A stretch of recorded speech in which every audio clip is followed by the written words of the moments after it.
Ya Allah, saya sendiri ini orang yang beragama Islam, ngeri mendengar dulu ceramahnya Ustadz Yahya Waloni yang menghina agama Kristen, sangat jauh dari nilai-nilai luhur agama Islam sendiri, dari Kanjeng Nabi Muhammad Shallallahu Alaihi Wasallam.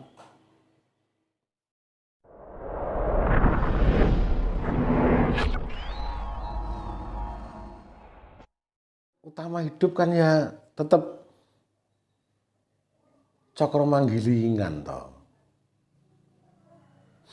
Cokro manggilingan.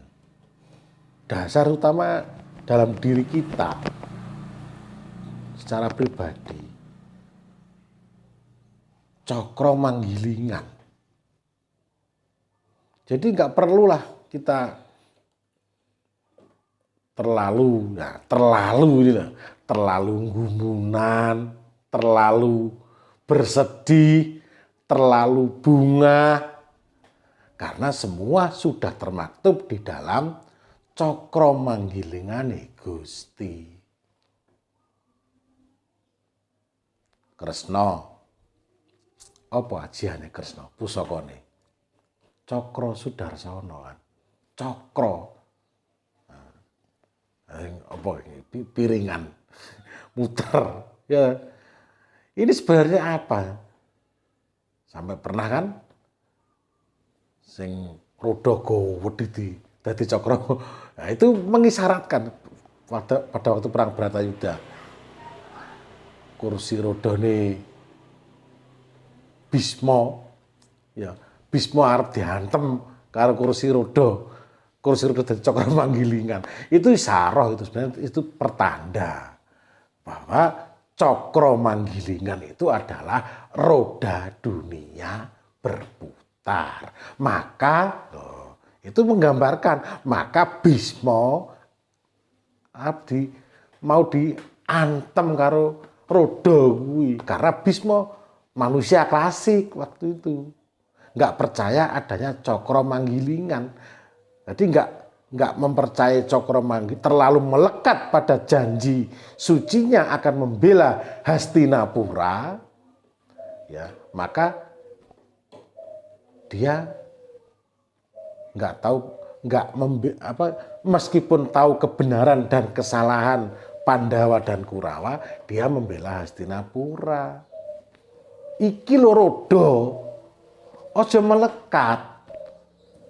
Meskipun itu janji suci membela Hastinapura, iki kebenaran harus kamu bela, jangan kamu musuhi. Nah kalau memusuhi kebenaran, akulah lawanmu Bisma loh. Kan gitu kan, Kresna.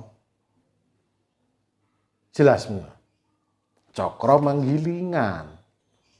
Hidup tuh cokro manggilingan, Om. Kang, berarti baik buruk yang ada pada diri manusia, Iya. itu benar-benar sesuai kehendak.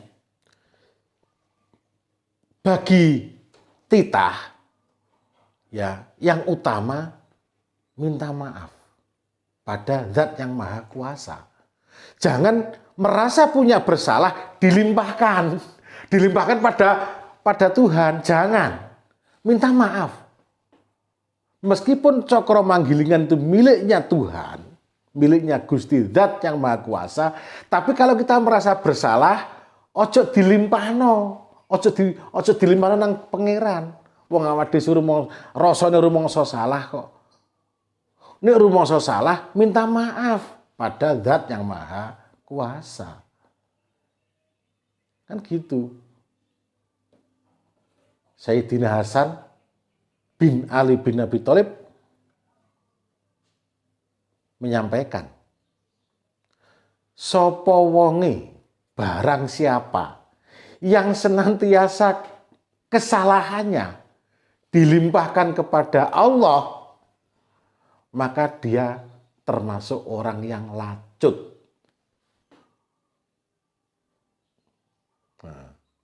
Nah, di sini lacut ini ya, lacut di sini bagaimana? Jadi barang siapa merasa punya salah dilimpahkan kepada Allah, karena semua adalah miliknya, maka dia termasuk lacut kok. Nah, bagaimana mensikapi apa yang disampaikan Sayyidina Hasan tadi kan gitu. Nek rumangsa salah, ya minta maaf kepada Zat yang Maha Pengampun atas kesalahanku. Kan gitu. Minta maaf. Tapi setiap kali salah minta maaf terus dibaleni mana itu piye, Pak? Tidak masalah, manusiawi. Terus. Wong Tuhan sendiri punya kehendak. Yang penting kita sudah minta maaf dan Allah Maha Pengampun. Kan gitu. Minta maaf terus. Kan gitu. Lacut itu kan gimana ya? Lacut itu kan seakan-akan dia nggak mau tanggung jawab terhadap dirinya sendiri karena apa? Kok akhirnya ya wis ana Gusti sing gawe wae kok. Kan gitu. Jadi dia kan mari dibalik nang Gusti kok balik meneh kan gitu. Tapi kalau minta maaf taubatan nasuha kan gitu. Nanti hatinya itu terjaga dari pengulangan. Di situ. Jadi yang dikatakan lacut itu tadi itu kayak aku balik maneh gitu loh. Lacut tuh. Lacut kan bener kan? Lacutku aku ngomong A, aku ngomong ora gitu ya. Ora, tapi sesuk ku maneh balik meneh lho kan gitu. Itu karena ya wis suruh mangsa Gusti Allah sing gawe wae kok balik neh wae lho kan gitu. Tapi kalau kamu minta maaf, menjaga diri kamu dari pengulangan itu. Makanya ada taubatan nasuha itu kan. Kan gitu kan. Makanya Sayyidina Hasan menyampaikan seperti itu. Kan gitu. Meskipun bagian dari cokro manggilangan Gusti, ya, kita jika merasa bersalah minta maaf. Mohon ampun. Karena ada kekhilafan juga, lupa. Gitu kan. Lupa, khilaf bagi orang olah kebatinan itu pun sudah salah. Secara rasa, ya Allah, saya telah lupa kepadamu dalam 1 jam. Ya Allah, saya telah lepas rasaku kepadamu dalam 1/2 jam. Sudah dosa. Secara pribadi dosa dalam arti bagaimana? Bagi dirinya sendiri. Orang kok dosa surga neraka bukan. Imbalan bukan. Tapi sudah ada perasaan. Maka mohon ampun. Hakikat daripada satu suro ya adalah memohon ampun. Ya, tahun baru Jawa adalah memohon ampun dari kesalahan-kesalahan yang tahun sebelumnya dan berdoa tahun yang akan datang yang akan kita alami. Itu bagi hamba, bagi kita titaing Gusti lho, sing kathah supe Gusti.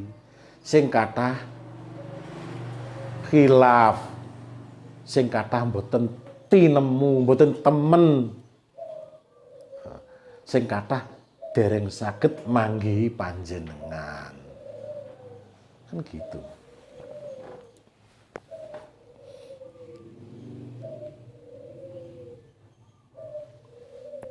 Pergolakan ada. Dalam hidup pribadi, lingkungan, negara, masyarakat.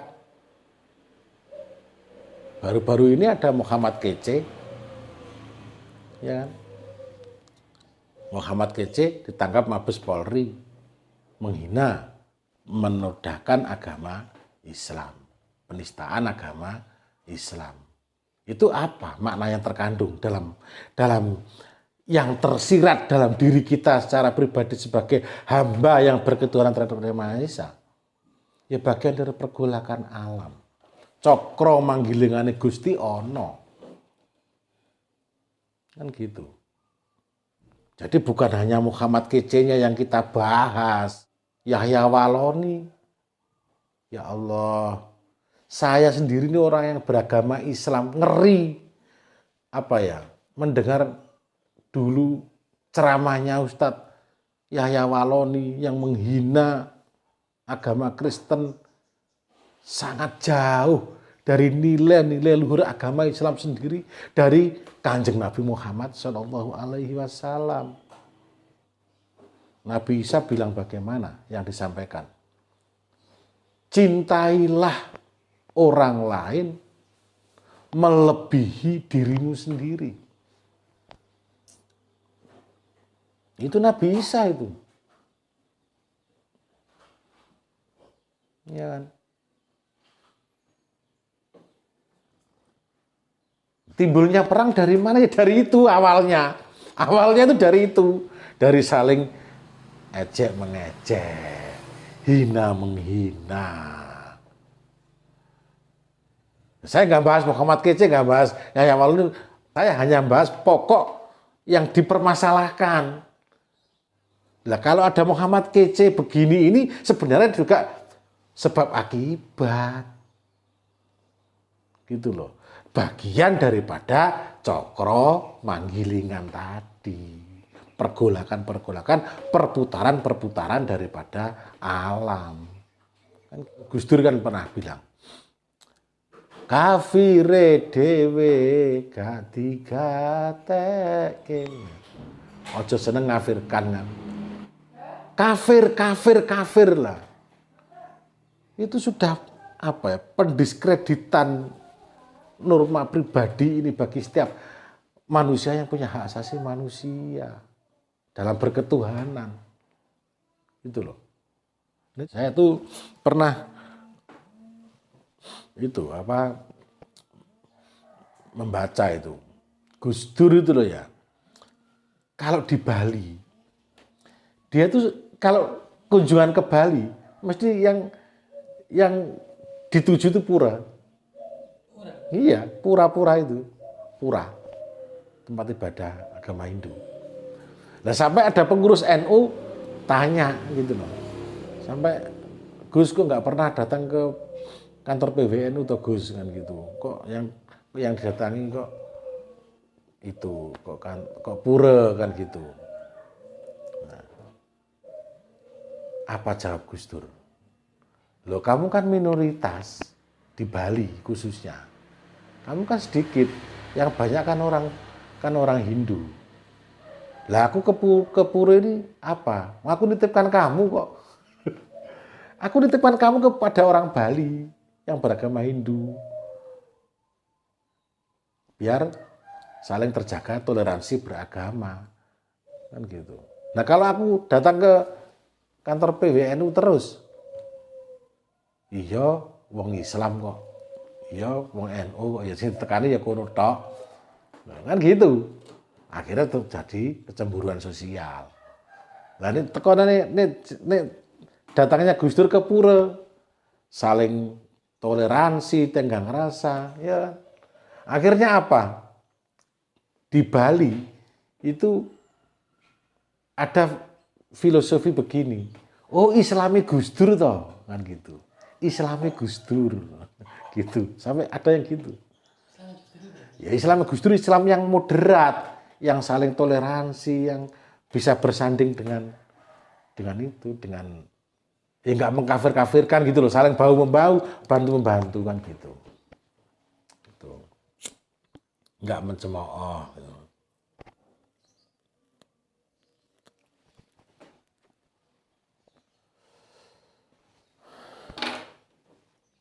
Dah balik ke cokro manggilingan lagi lah. Iki kan mau ngawur ngidul. Ya.